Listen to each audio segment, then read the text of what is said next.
Bukod sa siksikang kulungan, problema na rin sa iba't ibang piitan ng kakulangan ng jail guard at medical staff. Isa sa mga nakikitang solusyon diyan, mas mabilis na paglilitis at pagdedesisyon ng korte sa kaso. Nakatutok si Salima Refran.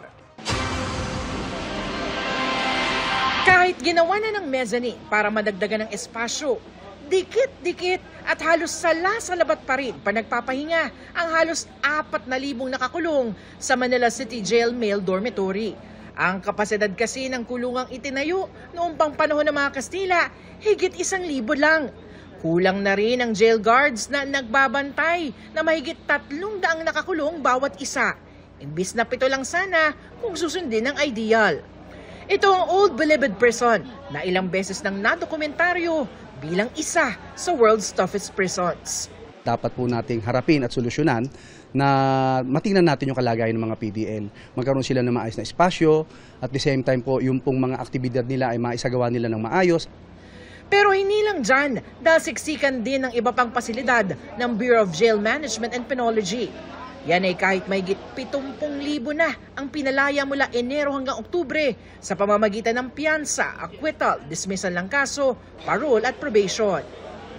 Siksikan din ang halos 30,000 nakakulong sa New Bilibid Prison na dinisenyo para sa 6,000 preso lang. Kaya may mga natutulog na rin sa Atip at Kisame.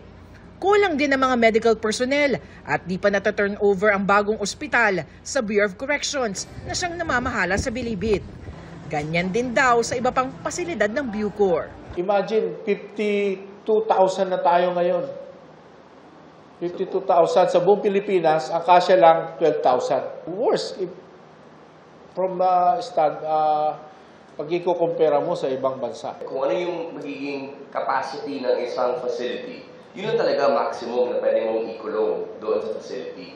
Dahil dagdag pa sa nakakulong ang mga may nakabimbing kaso, may mga paghigpit na raw ang hudikatura. Meron tayong continuous trial rule. Okay? So, within a certain number of days, within 180 days from the start of the trial, dapat mag-desisyon na ang korte. Para sa GMA Integrated News, Salima Refran, Nakatutok, 24 Oras.